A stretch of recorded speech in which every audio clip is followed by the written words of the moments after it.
यहाँ पर हम एक क्वेश्चन देख रहे हैं। यहाँ पे 2 ब्लॉक्स गिवन है, एक बिगर ब्लॉक है, एक स्मॉलर ब्लॉक है।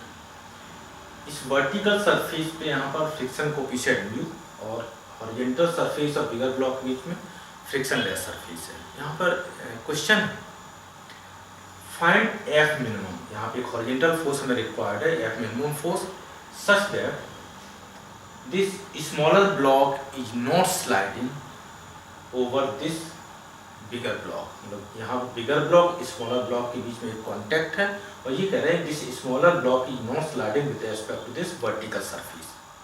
उस केस में हमें एफ मिनिमम कैलकुलेट करना है। इसका मतलब स्लाइडिंग नहीं हो रही है, इसका मीनिंग है both the blocks move together हो गए, both the blocks move together है, इसका इनका एक कंबाइंड एक्सेलरेशन होगा। सपोज दैट मैंने यहाँ से चूज किया इस सिस्टम का एक्सेलरेशन ए। जैसे हम एक्सेलरेशन ए चूज करेंगे तो यहाँ पर न्यूटन का सेकंड लॉ कितना F equal to ma apply कीजिए, तो F यहाँ पर कितना है, this F is equal to total mass of the system into E, equation number first. आप देखिए F मिनिमम होने के लिए क्या चाहिए, A मिनिमम चाहिए, मिनिमम A कितना रिक्वायर्ड है, ठीक है। तो A को हम किस फॉर्मेट में लिख सकते हैं, यहाँ से this E is equal to F upon capital M plus small m। आप देख रहे हैं इस इक्वेशन से F मिनिमम रिक्वायर्ड होगा तो E मिनिमम उस केस में होना चाहिए। इस समय आपके पास कितने अननोन्स है, F एंड A 2 अननोन्स है। इसका एक और इक्वेशन चाहिए, हम वो कहाँ से लाएंगे, इन 2 ब्लॉक्स को सेपरेट कर रहे हैं। सपोज दैट हम इसका एक separate free body diagram draw करना चाह रहे हैं। हमने यहाँ पे क्या लिखा है, वर्टिकल सरफेस के रेस्पेक्ट में हमने एक ब्लॉक यहाँ शो किया, इस पर एक वेट वर्टिकल डाउनवर्ड वर्क करेगा, जैसे यहाँ पर दिखा रहे हैं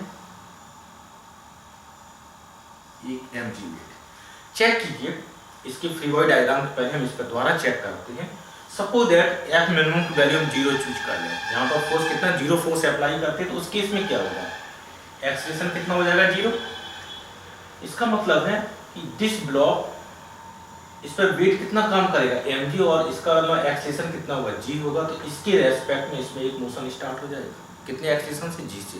हमारी रिक्वायरमेंट कितना है, स्लाइडिंग नहीं होनी चाहिए।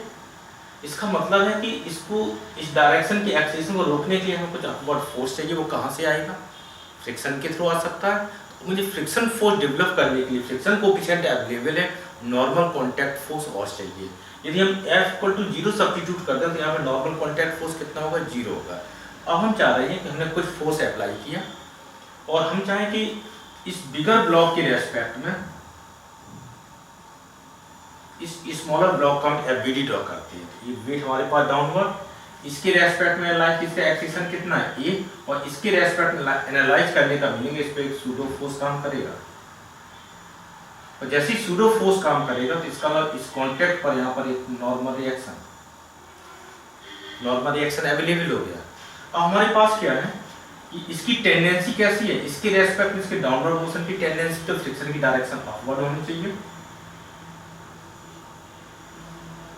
स्लाइडिंग स्टैटिक फ्रिक्शन होगा और इस पर कंडीशन कितना हो जाएगा, म्यू इनटू m। ये सिचुएशन आनी चाहिए, ओके। अब मुझे क्या चाहिए, एक इक्वेशन तो यहाँ पर आपको मिल जाना है, स्लाइडिंग हो नहीं रही है, इसका मतलब this force is equal to this force होना चाहिए, ठीक है। तो यहाँ से हमारे पास इक्वेशन कितना आ जाएगा, n mg is equal to fs, और fs कितना है, लेस देन और equal to mu times into n की वैल्यू देखो कितनी होगी, इस ब्लॉक के रेस्पेक्ट में, बिगर ब्लॉक के रेस्पेक्ट में ये ब्लॉक इस डायरेक्शन में मूव नहीं करेगा, तो इसका इस डायरेक्शन में एक्सेलरेशन कितना होगा, 0 होगा। इसका मतलब this force equal to this force, n equal to m into a। तो यहाँ पर हमारे पास fs की वैल्यू कितनी, mu times n is equal to m into a। यहाँ से फिर देखिए इसके साथ हम इक्वलिटी इनइक्वलिटी यदि हैंडल करते हैं तो यहाँ m कैंसिल हो जाएगा, रिजल्ट आएगा this a should be greater than और equal to g upon mu, equation number 2। Second condition आपको मिल जा रही है।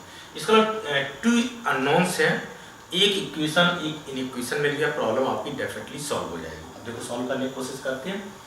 ए की वैल्यू यहाँ पे हम सब्स्टिट्यूट कर दें। आपने देखा एफ मिनिमम के लिए मुझे ए मिनिमम चाहिए, ठीक है, तो यहाँ ए मिनिमम की वैल्यू कितनी इक्वलिटी से मिलेगी। अभी हम डायरेक्ट एफ की वैल्यू ए की वैल्यू सब्स्टिट्यूट करते हैं। ये दोनों इक्वेशन से मुझे रिजल्ट कितना आएगा, this a is equal to this f upon capital M plus small m should be greater than और equal to g upon u. यहाँ से रिजल्ट कितना आ रहा है, this f should be greater than और is equal to g upon u capital M plus small m. आप check कीजिए इस इनइक्वलिटी से एफ मिनिमम ग्रेटर देन और इक्वल टू, तो मिनिमम कहां पर होगा, इक्वलिटी के लिए होगा। तो एफ मिनिमम की वैल्यू कितनी आ रही है, एफ मिनिमम इक्वलिटी के लिए जी अपॉन यू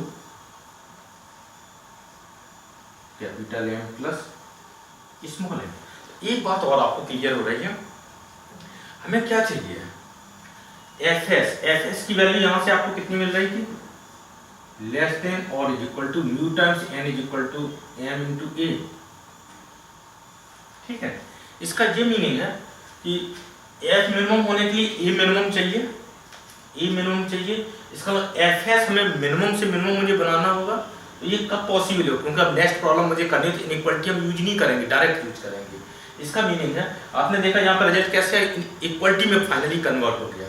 तो हम जब डायरेक्ट प्रॉब्लम ऑब्जेक्टिव हैंडल करना होता है तो वहाँ पे हम क्या करते हैं, ई मिनिमम होने के लिए एफ एस मिनिमम होना चाहिए। एफ एस की एब्सोल्यूट मिनिमम वैल्यू मुझे यूज करनी है। यहाँ पर फ्रिक्शन हमारे पास स्फीयर में भी हो सकता है या जस्ट क्रिटिकल हो कि मोशन ना स्टार्ट हो, तो हम क्या करते हैं, फ्रिक्शन को जस्ट क्रिटिकल कर रहे हैं, जस्ट मोशन स्टार्ट हो, तो उस समय मेरे पास क्या होगा, एक्सेलरेशन मिनिमम होगा तो फोर्स मिनिमम हो जाएगा। इसका मीनिंग है यदि हमें ऑब्जेक्टिव प्रॉब्लम डायरेक्ट हैंडल करनी है तो हम इनइक्वालिटी को हटा के कितना कर सकते हैं, इक्वलिटी डायरेक्ट यूज कर सकते हैं। फॉर ई मिनिमम फ्यूचर में मुझे क्या करना पड़ेगा, दिस एफ एस और फुल फ्रिक्शन डेवलप करा दीजिए, f s equal to mu times m into e. इस वैल्यू को आप डायरेक्ट यहाँ पे सब्स्टिट्यूट कर देंगे, एफ एस ए की आपके पास डायरेक्ट मिनिमम वैल्यू आ जाएगी, एफ की आपके पास डायरेक्ट मिनिमम वैल्यू आ जाएगी। तो फ्यूचर में हम inequality objective point of view से इनइक्वालिटी यूज नहीं करेंगे, सब्जेक्टिव में विद इनइक्वालिटी के साथ आपको मूव करना होगा। ओके।